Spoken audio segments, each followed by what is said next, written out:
పడిపోకుండా ఒక స్లాబ్ ఉండేది సార్, మళ్ళీ హైట్ వస్తుందని రెండో స్లాబ్ కొంచెం అప్పుడు రాదు అదేం. కాకపోతే ఏంటంటే నాలా కనుక మనం లెవెలింగ్ చేసి రోడ్డుని కనుక సెట్ చేస్తే సార్ ఆటోమేటిక్ గా కొంత ఫ్లో ఇందులోకి అసలు రోడ్డే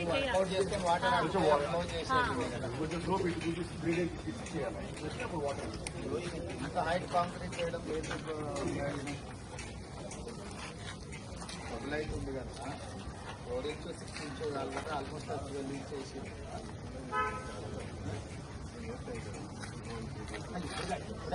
పర్పస్ మ్యాప్ ఎప్పుడు చేసిరా అని అడుగుతున్నాను.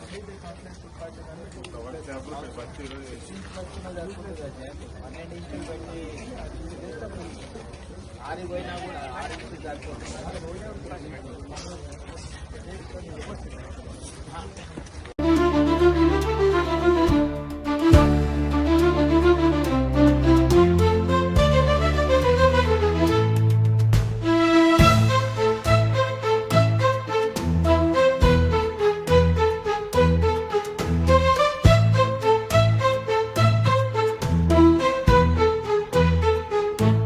నా పేరు హనుమంతరావు అండి. నేను ఇక్కడ అమీర్పేట్ డివిజన్ బీఆర్ఎస్ పార్టీ అధ్యక్షుడిని. ఇంతకుముందే మరి సీఎం గారు ఇక్కడ మా అమీర్పేట్ డివిజన్లోని బుద్ధనగర్ని విజిట్ చేశారు. వారు వచ్చినందుకు సంతోషమే.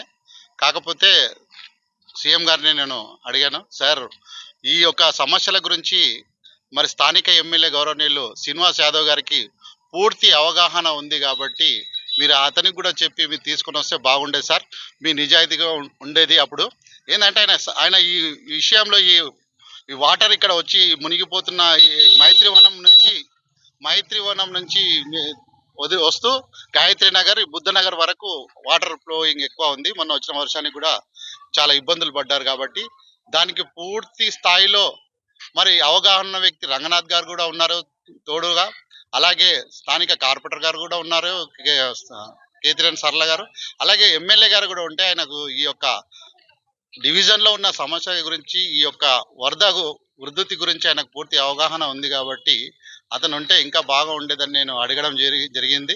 వారు కూడా సానుకూలంగా స్పందించారు. లేదమ్మా, నేను అనుకోకుండా వచ్చాను, తప్పకుండా ఇంకోసారి నేను వచ్చినప్పుడు ఎమ్మెల్యే గారిని ఖచ్చితంగా తీసుకొని వస్తానని చెప్పాడు. అయితే ఈ యొక్క ఉన్న బుద్ధనగర్లో కానీ గాయత్రి నగర్లో ఉన్న ప్రాబ్లం సాల్వ్ చేస్తే అది సంతోషం. వారి నిబద్ధత నిరూపించుకోవాల్సిన అవసరం ఉంది. మరి వచ్చి పర్యటించి హల్చల్ చేయడం కాకుండా వారు నిజాయితీగా ఈ పని చేస్తే అందరం సంతోషించవలసిన విషయమే. మరి మీరు చూస్తున్నారు మైత్రివనం దగ్గర మెయిన్ రోడ్ దగ్గర ఎలాగుంటుందో, కార్లు కూడా మునిగిపోతున్నాయి. అదే వాటర్ ఇక్కడ ఈ డౌన్ ఉంది కాబట్టి, ఈ నీరు పల్లం ఎరుగుతుంది కాబట్టి ఈ డౌన్ వైపు పరిగెత్తుకుంటూ వస్తున్నాయి వాటర్ అంతా. దాంతో పాటు వచ్చే చెత్త చెదారం అంతా కూడా ఇప్పుడు ఈ నాలలో కలిసి ఇదంతా ప్యాక్ అయిపోతుంది. మరి దీన్ని శాశ్వత పరిష్కారం గురించి మీ గత 2 రోజుల క్రితమే స్థానిక ఎమ్మెల్యే గారు వచ్చి మరి అక్కడ ఉన్నటువంటి నాలాని, గాయత్రి నగర్లో ఉన్నటువంటి నాలాని ఆయన కబ్జా చేసుకున్న స్థలాన్ని, ఆ బిల్డింగ్ ఓనర్ కబ్జా చేసుకున్న స్థలాన్ని దాన్ని మరి వారి జిహెచ్ఎంసీ ద్వారా అది మళ్ళీ ఆధీనంలోకి తీసుకొని దాన్ని కూడా మళ్ళీ నాలాన్ని చేపట్టడం జరిగింది. అక్కడ కొంచెం ఇబ్బంది ఏంటంటే అక్కడ ట్రాన్స్ఫారం ఉండేది, ఆ ట్రాన్స్ఫారం తీయకుండా ఇన్ని రోజులు కొంచెం కాలయాపన చేయడంలో దానికి కనెక్షన్ ఇవ్వలేదు. నాలా డైవర్ట్ అయిపోయి రోడ్డు మీదకి వస్తుంది కాబట్టి అది ఇప్పుడు అక్కడ ఉన్న ట్రాన్స్ఫర్ కూడా తీసేశారు. ఇప్పుడు మళ్ళీ ఒక వారం రోజుల్లో అది అవుతుండొచ్చు. అదే స్పీడ్ని అందుకు సీఎం గారు కూడా ఇచ్చేశారు కాబట్టి ఇంకా ఈ త్వరగా ఈ యొక్క పనులు అవుతాయని నేనైతే ఈ యొక్క అమీర్పేట్ డివిజన్లో ఉన్న ఈ సమస్యకు సీఎం గారు శాశ్వత పరిష్కారాన్ని త్వరలో అందించాలని కోరుకుంటున్నాను. జర్నలిస్ట్ కళ్యాణ్ సారథ్యంలో i99 న్యూస్ నిజమైన దృశ్యాలు, నిజాయితీ గల వార్తలు అంటూ మీ ముందుకొస్తున్నాం. సబ్స్క్రైబ్ చేసుకుని ఆశీర్వదించండి.